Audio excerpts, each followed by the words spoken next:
ಇಷ್ಟೊತ್ತು ಮಹಾ ಮಳೆಯ ಬಗ್ಗೆ ಸುದ್ದಿಯನ್ನ ನೋಡಿದ್ವಿ. ಆದ್ರೆ ಕೆಲವು ಜಿಲ್ಲೆಗಳಲ್ಲಿ ಹನಿ ಮಳೆ ಆಗ್ತಾ ಇಲ್ಲ. ಬರ ಅನ್ನೋದು ಬಿಟ್ಟು ಬಿಡದೆ ಕಾಡ್ತಾ ಇದೆ. ಕುಡಿಯೋ ನೀರಿಗೂ ಜನ ಪರದಾಡ್ತಿದ್ದಾರೆ.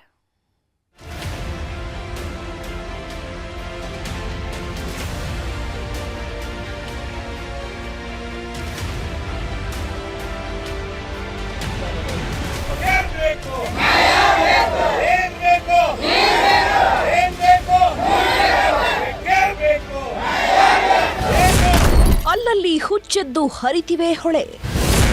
ಕೆಲವು ಕಡೆಗಳಲ್ಲಿ ಬೀಳ್ತಿಲ್ಲ ಹನಿ ಮಳೆ. ರಾಜ್ಯದಲ್ಲಿ ಮುಂಗಾರು ಮಳೆ ಕಣ್ಣಾಮುಚ್ಚಾಲೆ ಆಡ್ತಿದೆ. ಒಂದ್ ಕಡೆ ಮುಂಗಾರಿನ ಅಬ್ಬರಕ್ಕೆ ನದಿಗಳು ಉಕ್ಕಿ ಹರಿತಾ ಇದ್ರೆ, ಇನ್ನೂ ಕೆಲವು ಕಡೆ ಬರದ ಭೀಕರತೆ ತಾಂಡವವಾಡ್ತಿದೆ. ಮುನಿಸಿಕೊಂಡ ಮಳೆರಾಯ ಮನಸ್ಸು ಮಾಡ್ತಿಲ್ಲ. ಜುಲೈ ತಿಂಗಳು ಶುರುವಾದ್ರೂ ಹನಿ ಮಳೆ ಆಗ್ತಿಲ್ಲ. ಗದಗ ಜಿಲ್ಲೆಯಲ್ಲಿ ಮಳೆರಾಯ ಕೃಪೆ ತೋರ್ತಿಲ್ಲ. ಯಾವಾಗ ಮಳೆ ಬರುತ್ತೆ ಅಂತ ಕಾದು ಕಾದು ರೈತರು ಸುಸ್ತಾಗಿ ಹೋಗಿದ್ದಾರೆ. ಕಳೆದೊಂದು ತಿಂಗಳಿನಿಂದ ಮಳೆಯೇ ಆಗದೆ ರೈತರ ಪರಿಸ್ಥಿತಿ ಶೋಚನೀಯವಾಗಿದೆ. ಜಿಲ್ಲೆಯಲ್ಲಿ 34% ಮಳೆಯ ಕೊರತೆ ಎದುರಾಗಿದ್ದು, ಮುಂಗಾರು ಪೂರ್ವ ಮಳೆಯಲ್ಲಿ ಬಿತ್ತನೆ ಮಾಡಿದವರು ಕಣ್ಣೀರಿಡ್ತಿದ್ದಾರೆ. ಹೆಸರು, ಮೆಣಸಿನಕಾಯಿ, ಮೆಕ್ಕೆಜೋಳ, ಶೇಂಗಾ ಬೆಳೆ ಚಿಗುರೊಡೆದಿದೆ. ಆದರೆ ಬೆಳೆ ಮೇಲೇಳೋದಕ್ಕೆ ಹನಿ ಮಳೆ ಆಗ್ತಿಲ್ಲ. ಹೀಗಾಗಿ ಬೆಳೆಗಳೆಲ್ಲ ಒಣಗೋದಕ್ಕೆ ಶುರುವಾಗಿದ್ದು, ಸಾಲ ಮಾಡಿದವರು ಕಣ್ಣೀರಿಡ್ತಿದ್ದಾರೆ. ಗದಗ ನಗರದ ಹೊರವಲಯದಲ್ಲಿರ್ತಕ್ಕಂಥ ಹೆಸರು ಬೆಳೆದಂಥ ಒಂದು ಜಮೀನಲ್ಲಿ ಕೂಡ ಇದೀವಿ. ಒಂದು ಗದಗ ಭಾಗದಲ್ಲೂ ಕೂಡ ವಾಣಿಜ್ಯ ಬೆಳೆಯಾಗಿ ಈ ಒಂದು ಹೆಸರನ್ನು ಕೂಡ ಬೆಳೀತಾರೆ. ಯಾಕಂದರೆ ಪ್ರಮುಖ ಬೆಳೆಯಾಗಿ ಕೂಡ ಬೆಳೀತಾರೆ. ಬೆಳೆದಂಥ ಬೆಳೆಯು ಕೂಡ ಈ ವರ್ಷ ಯಾವುದೇ ರೀತಿ ಬೆಳೆ ಕೂಡ ಬರದೇ ಇರುವಂಥ ಪರಿಸ್ಥಿತಿ ಕೂಡ ಈಗ ನಿರ್ಮಾಣವಾಗಿರುತ್ತೆ. ಯಾಕಂದರೆ 1.5 ತಿಂಗಳಾಯಿತು ಈ ಒಂದು ಬೆಳೆಯನ್ನು ಬೆಳೆದು ಹೆಸರು. ಆದರೆ ಇದು ಈಗ ಹೂವು ಮತ್ತು ಕಾಯಿ ಬಿಡಬೇಕಾಗಿತ್ತು. ಆದರೆ ಯಾವುದೇ ರೀತಿ ಒಂದು ಹೂವು ಕೂಡ ಬಿಟ್ಟಿಲ್ಲ, ಕಾಯಿ ಕೂಡ ಬಿಟ್ಟಿಲ್ಲ.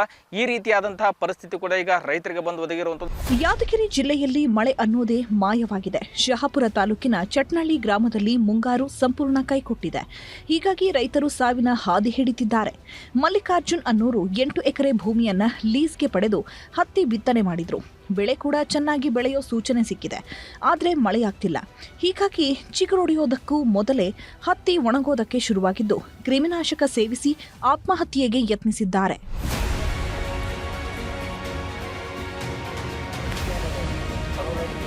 ಇನ್ನು ಯಾದಗಿರಿಯಲ್ಲಿ ಮಳೆ ಸುರಿಯೋದು ಇರ್ಲಿ, ಹನಿ ನೀರು ಸಿಗ್ತಿಲ್ಲ. ಬೆಳೆಗಳಿಗಷ್ಟೇ ಅಲ್ಲದೆ ಕುಡಿಯೋದಕ್ಕೂ ನೀರಿಲ್ಲದ ಪರಿಸ್ಥಿತಿ ನಿರ್ಮಾಣವಾಗಿದೆ. ಹಯ್ಯಾಳ ಗ್ರಾಮದಲ್ಲಿ ಭೀಕರ ಬರದ ಛಾಯೆ ಆವರಿಸಿದೆ. ನೀರಿಗಾಗಿ ಗ್ರಾಮಸ್ಥರು ಪರದಾಡ್ತಿದ್ದಾರೆ.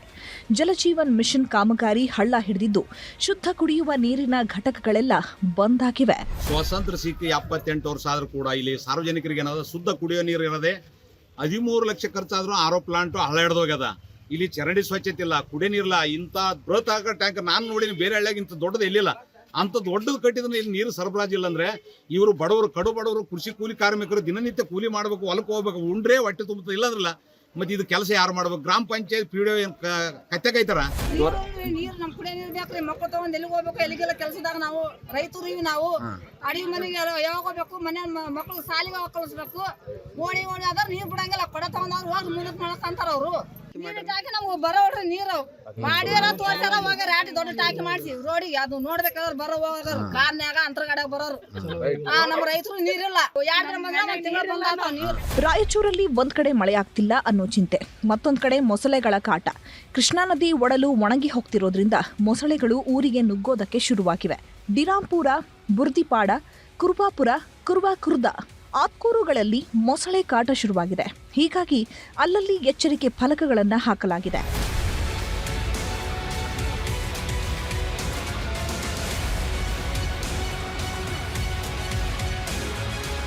ದಾವಣಗೆರೆಯಲ್ಲೂ ಮಳೆಗಾಗಿ ಜನ ಪರದಾಡ್ತಿದ್ದಾರೆ. ಮುಂಗಾರು ಬಿತ್ತನೆ ಅವಧಿ ಮುಗಿಯೋದಕ್ಕೆ ಬಂದರೂ ಮಳೆಯ ಸುಳಿವಿಲ್ಲ. ಹೀಗಾಗಿ ದಾವಣಗೆರೆಯಲ್ಲಿ ಮೋಡ ಬಿತ್ತನೆ ಮಾಡಬೇಕು. ಜೊತೆಗೆ ಬರಪೀಡಿತ ಜಿಲ್ಲೆ ಅಂತ ಘೋಷಣೆಗೆ ಜನ ಒತ್ತಾಯಿಸುತ್ತಿದ್ದಾರೆ. ಒಟ್ಟಾರೆ ಕರುನಾಡಲ್ಲಿ ವರುಣದೇವ ಕಣ್ಣಾಮುಚ್ಚಾಲೆ ಆಟ ಆಡ್ತಿದ್ದಾನೆ. ಅರ್ಧಕ್ಕರ್ಧ ಕರುನಾಡಲ್ಲಿ ಭಾರೀ ಮಳೆ ಆಗ್ತಿರೋದ್ರಿಂದ ಕೆಲವು ಕಡೆಗಳಲ್ಲಿ ಹನಿ ಮಳೆ ಬೀಳ್ತಿಲ್ಲ. ಹೀಗಾಗಿ ರೈತರ ಪಾಡು ಹೇಳತೀರದಂತಾಗಿದೆ. Bureau report, news 18.